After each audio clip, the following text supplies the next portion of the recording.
Welcome to HERcast with Dr. Chito. Last episode, we looked at puberty from the physical and health aspect of it. Today, we're going to dive into something much more exciting. And today's episode, we're calling it Tweens to Teens, Empowering Girls Through the Path of Puberty.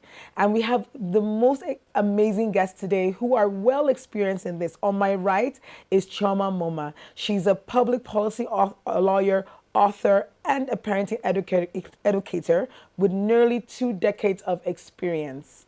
She's authored books for children and adults, including The First Day at the Big School. I love that book.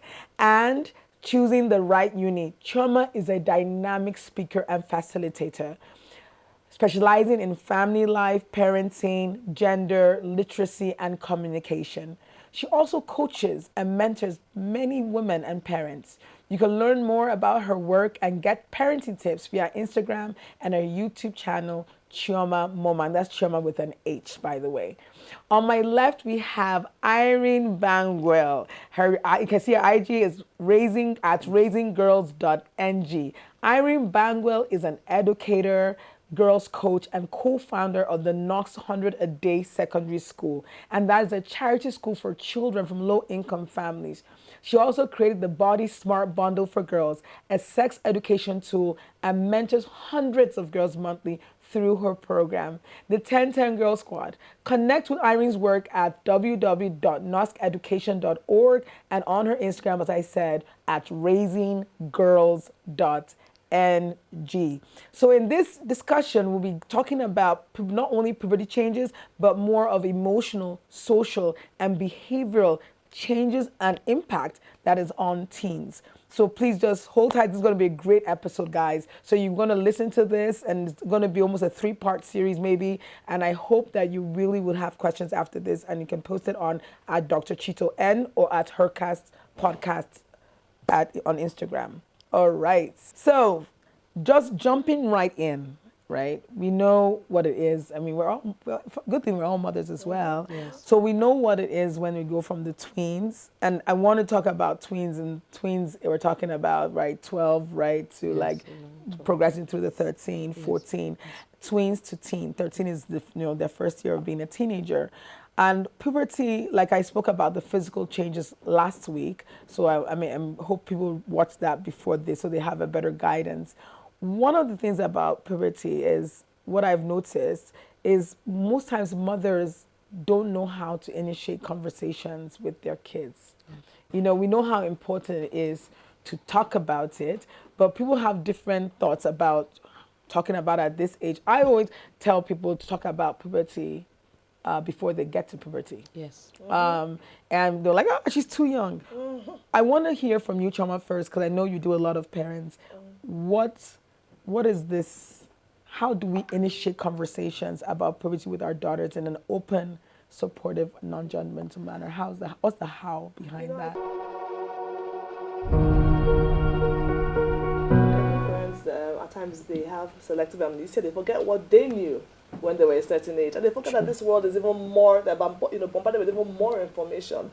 And the law of first mention. I'm a lawyer as well. The law of first mention is so important. Who tells the things first? Where do they hear it from first? A child is going to school.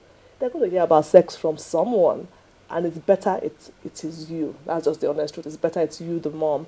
So as early as a child can identify and speak and know their past, start to give them, it's in phases, it's in stages. You won't start telling them the full info when they're like 3, 4, or 5. No, but give them information about their parts, what's off limits, what no one should touch and what belongs to them, inner parts, private parts and all that. Give them that information. And then when they get to an age where you can ask them questions. For my boys, my boys and my daughter, when they're about 8, 9, I asked them, what is sex?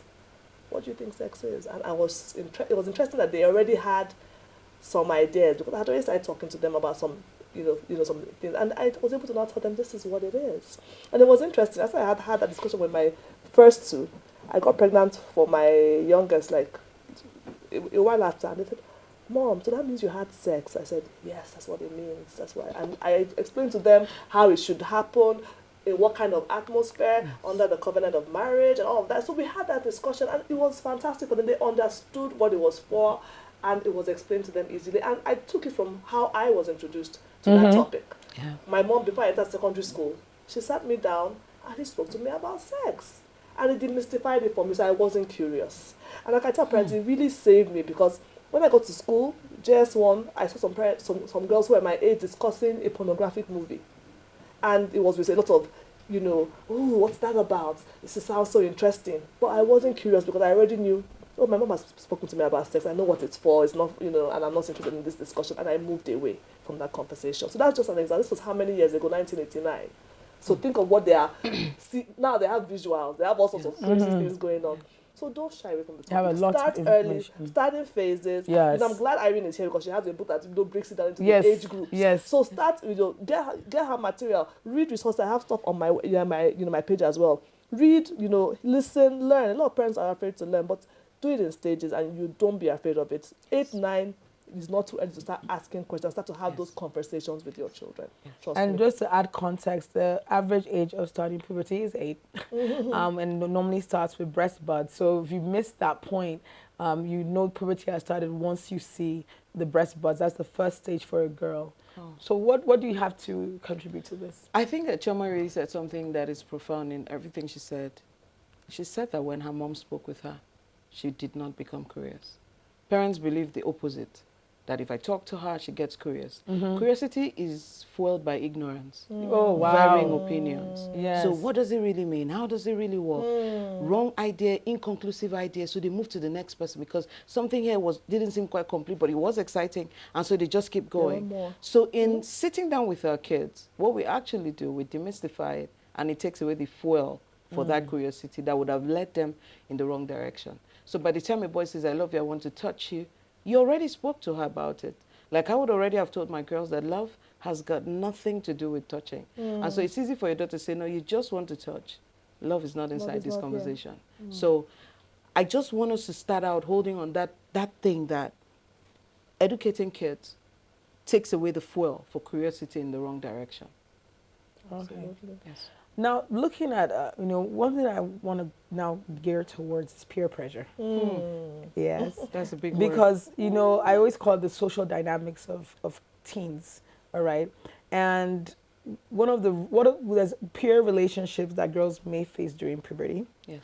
And they also have cliques. That's the age for forming the cliques. Yes. I mean, now they're forming it much younger, funny enough, because of what they're watching and everything. But forming cliques, social media influence, and what guidance we offer mothers or aunts? Because when I say mothers, guys, I'm saying anybody who has the care of a child under them. Yes. So a mother could be a teacher, a mother could be any. So when I say mothers, whoever is caregiver to the child, what guidance can you offer? Because one thing, as a parent, for myself as a parent, my biggest fight is social media or what's coming on TV. Like I feel like I'm a police. Yeah.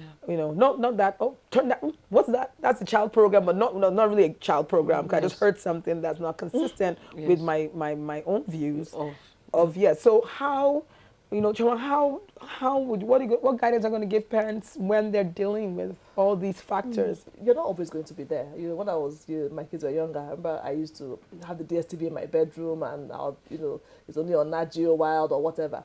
But the truth is that you have to equip these children. And how do you equip them? By communicating to them and letting them understand why some things are off limits. I have a lot of discussions with my children. I show them the dangers of the internet, how they can get into trouble. Because I know a child who has been exposed to porn from school, through IT, because the school, you say, oh, they're supposed to have all the, clean computers, and they don't clean them properly. I mean, clean in terms of the content, and something is popping up. And that child needs to be able to understand why they should not click on that pop-up that that has something negative or wrong, and not just because you will not always be there. That's just the point. Looking over their shoulder. So you need to equip them, you need to teach them, and from when they are young, a lot of schools now, they say, oh, we want the kids to be, computer, blah, blah, blah. I laugh. I said, they know more about the computer than you do. Trust me, because they're digital natives. That's really the game changer in parenting of today. So they know a lot about these devices. They know how to, sweep them clean when you're coming so you won't see their history and all of that. So the best thing for you to do is to teach them early what is not supposed to be viewed by them. And that means it's not supposed to be viewed by you. Yes. Because a lot of parents think, oh, I'm an adult, I can watch porn, I can do X, Y, Z. I'm like, really? Is that the kind of content you want to, let into your space? Because a lot of children are getting access to these things through their parents' devices, yes. through the nanny's devices, through people around the home.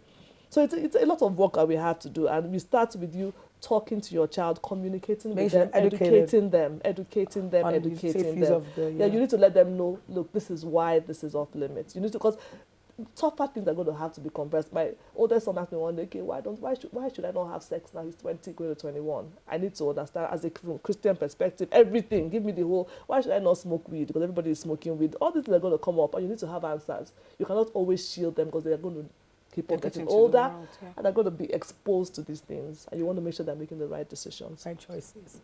Irene, what's your take on this? So I have social media. Yes, I have this thing, first off, which is that parenting is preparing your child's bag for their journey.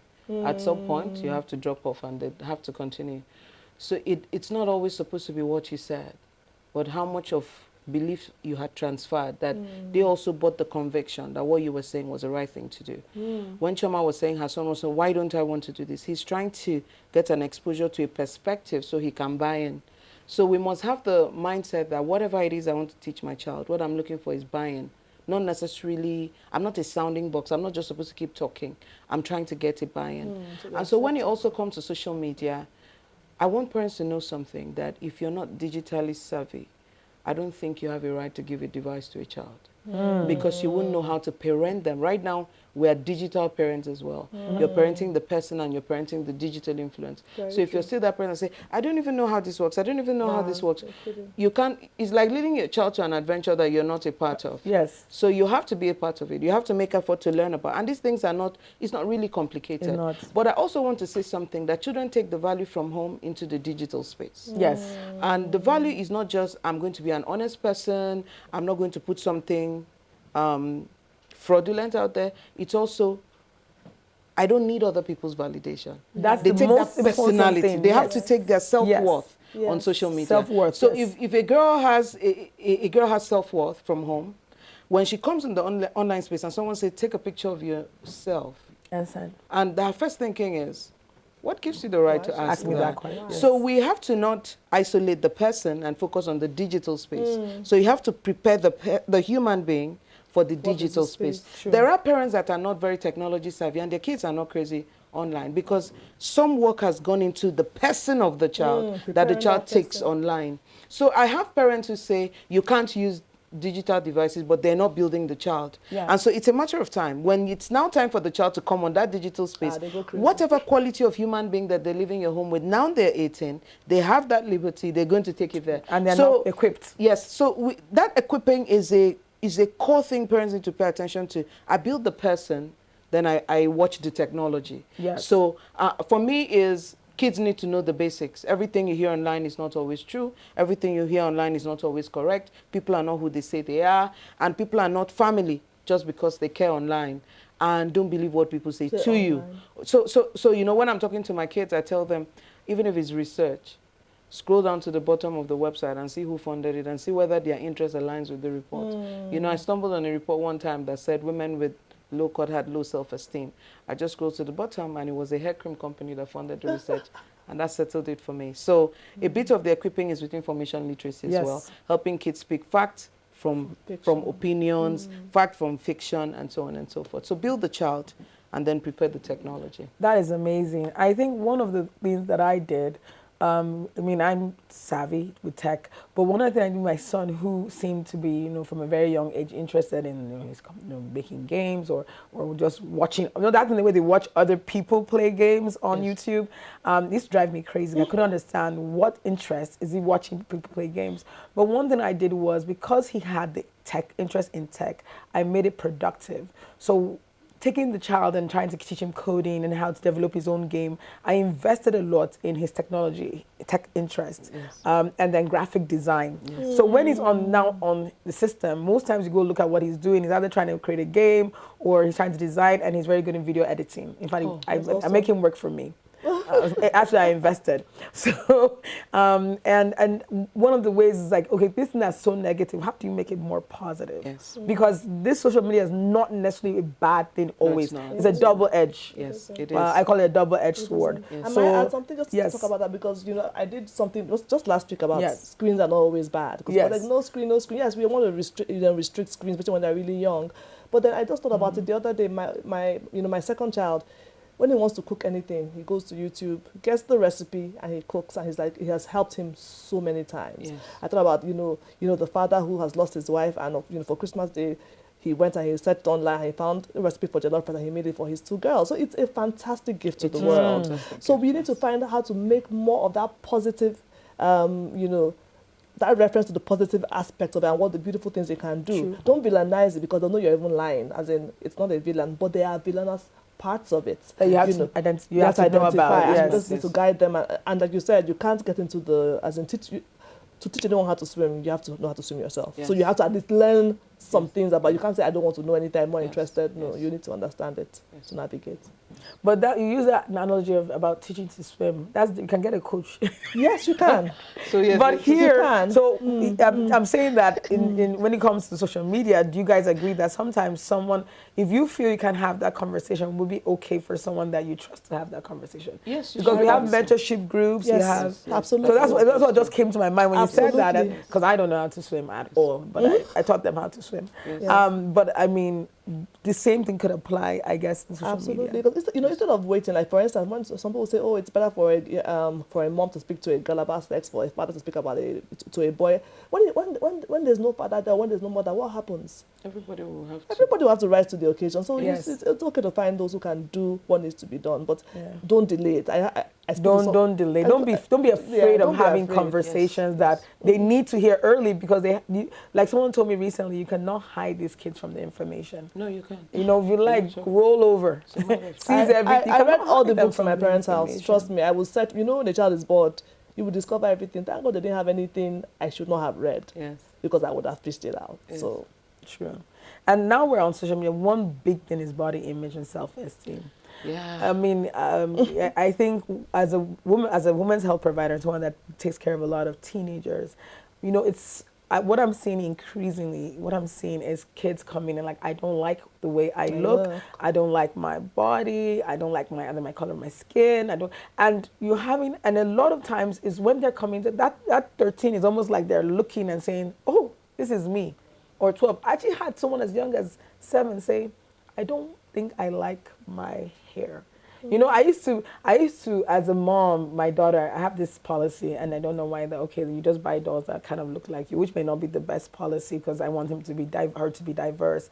But I wanted her to just see herself as beautiful, and that we are all beautiful, however we're born, whether you're black, white, Asian, or whatever your complexion, you're beautiful. God created you to be beautiful the way you are. Any change, you're going to shift the beauty. How do we have this? What's your opinion on the big problem we have now with teens having really issues with self-esteem and body images? I was talking to someone the other day, a teenager. He said, "Mom," well, not my son. I revealed who I was talking to. So I was talking to my son, and he said, "Mom, it really starts with the parents, building self-confidence in a child, making them understand that do you love you?" There's a song I really like. Do you love you? Before you're thinking of how somebody else sees you or looks at you, how do you feel about yourself? So it starts by making sure a child has that sense of confidence, believing in themselves, loving themselves. Affirmation is good. Affirming your child, letting them know that they are beautiful. Not giving them that false sense of everything you're doing is perfect, because some parents are not overdoing it, everything is wonderful. No. Because he said affirmation, like, please, okay, you're the greatest. No. Oh, you're good. Affirmation doesn't mean exaggerate and lie. But you're going to tell them, you did this well. Yes. You did well in history. You could have done better in your math, but good, you're really doing well in history. I applaud you. Well done. You are handsome, because he is handsome. You are cute. Tell them things, but don't make it seem that, no, in fact, you're the greatest thing. No. You're just giving them a false sense of self, and we don't want to, groom a narcissist at the end of the day in the name of, but affirm your child. Let them hear it from you. And I always think of children like flowers. They need the right soil, they need the right words, they need the right everything, the enabling environment, the sun, the water. And so it's your job to tell them the right things, to treat them the right way, communicate with your child. That sense, that confidence, it comes from you. Are you always shouting at your child when you speak to them? Is that the only way you communicate? So that they're always like like that because all they hear is, shouts and yells? Or are you speaking with them in a way that you can have conversations? Are you raising them to be empathetic and to be kind to themselves as well? True. What is your own image of yourself as a mom? Are you always criticizing yourself? Hey, look at me with my big stomach. Look at whatever. Oh. Are you, because they are watching it, and you do it subconsciously. Yes. You don't realize that they're listening to you. They listen to everything. So you're always criticizing yourself. Hey, this is my this. So if they're chubby too, they're like, if you're complaining of your size. So you have to. So parenting is such a gift, and it's work. It's something you need to be so conscious of. That these people, you're their first mentor. So they're looking at you and looking at how you are treating yourself. So really, that thing of knowing who you are, being confident. When you see somebody else, you think, man, I'm the hardest thing since life, because you feel so good about yourself because it's been built up. Because social media is going to come at you, the perfect butt, the stomach, everything, and it's not real. It's not realistic. And it could be Photoshopped too. It could be Photoshopped too. You'd be crying over a Photoshop picture. I'm telling you. And so I hear that, like you said, I hear that from so many moms I work with. Oh, my daughter she doesn't feel good about herself. I said, man, you have your work cut out for you. You have to just continue to work on her. Let her know that she's special. Teach her to love herself. Give her the right tools. Let her read the right books. Let her watch the right material, the right movies. Not things that will further drive her down that tunnel of self-depreciation and lack of worth, but things that will build her up. True. And help her, grow. So it's So, like, Irene, what's your tip? Because, I mean, you deal with girls on a large number. Oh, yes. I mean, you have I remember when that KNOSK school just trips me because it's an amazing, educating girls is powerful. Yes. I'm sorry, women are the neck of the society. Oh, yes. And being able to empower women that way is amazing. So what is your take on this issue? So first and foremost, whenever I want to address an issue, I like to go to the origin. So where did girls start to feel doubt about themselves? They started hearing doubt about themselves from their mothers. She has a pointy nose, you don't. Her hair is fuller because we grew up not knowing that it's possible to appreciate something without comparing it to anything else. So the only way we measure something is by comparing it. And question is it a living being that you're making the comparisons with? When I was growing up, I heard that I was very intelligent but not really beautiful. And so they would celebrate that you're doing academically, but you weren't really considered beautiful. That kind of thing. So girls start there, then it moves on a bit, then they go to school. Other kids shame them. You're too slim, you're too fat. Because those kids are bringing back their parents' parameters from home, or their older ones' parameters from the bring to school. So I have my second daughter is very slim, and I know what she's been through in school.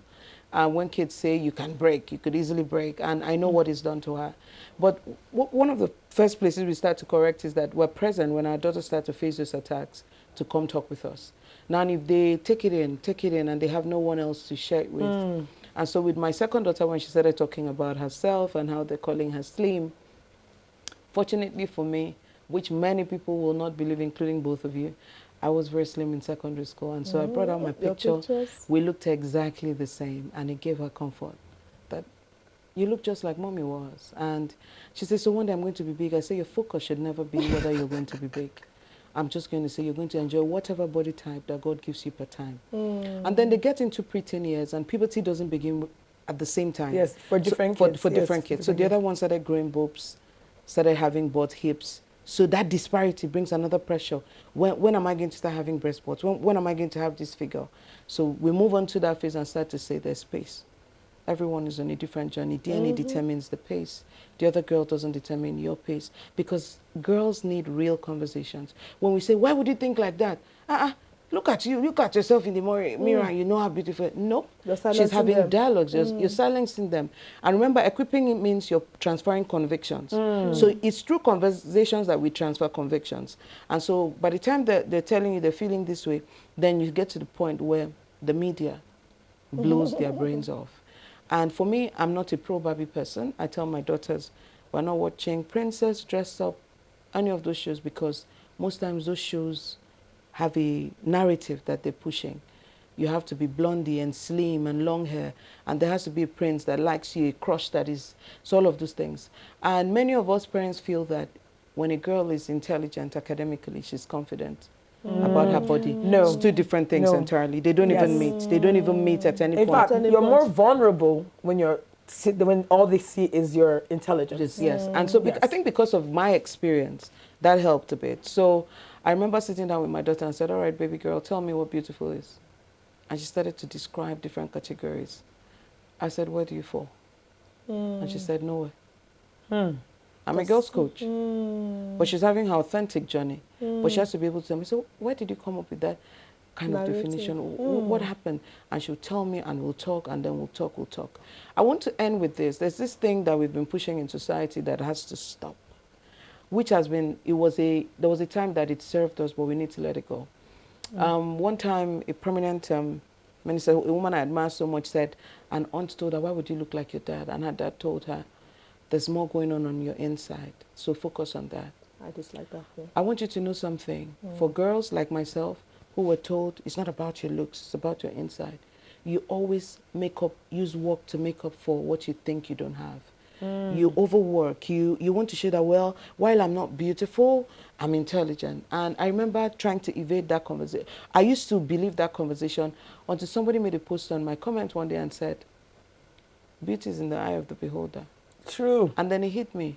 Who decides what is beautiful? As in, how do you... And so, do you know that? I want to tell you testimony. This happened to me early last year.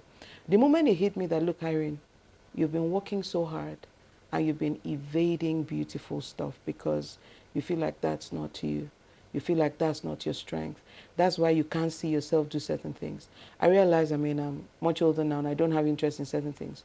But I noticed I started paying attention to myself.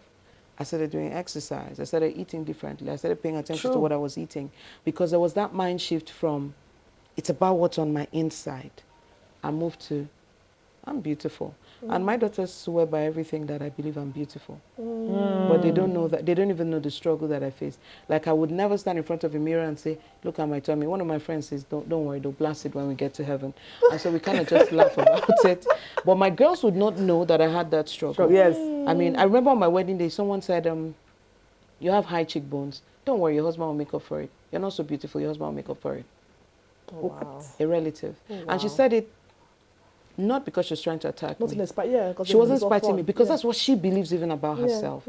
And so I had to, getting older, I realized that so many women, who defines what is beautiful.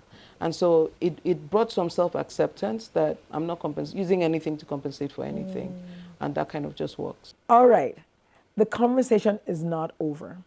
We're stopping right here and we'll continue in the next episode because we're just getting into the meat of all the topics we're talking about in terms of emotional, behavioral, and social changes in puberty. And we know there's a lot to talk about. So please do tune in for the next episode as we dig deeper into this conversation. Remember, HERcast with Dr. Chito is just not another podcast. It's a movement. Our mission is to empower, educate, and elevate her life in every way possible. We believe that when women are given the tools, knowledge, and support to thrive, they can create a brighter and more inclusive world for everyone. So by tuning to HERcast, you join our community of like-minded individuals who are dedicated to living their best lives. So don't miss any of our upcoming episodes on Rapid TV here on Star Times Channel 176, and subscribe on your favorite podcast platforms, Apple, Spotify, to listen to us, and of course our YouTube page, HERcast with Dr. Chito, to watch full episodes. So join us next time for more invaluable insights, unwavering support, and endless inspiration. Remember, tune into the next episode to finish this conversation. Take care. Thank you.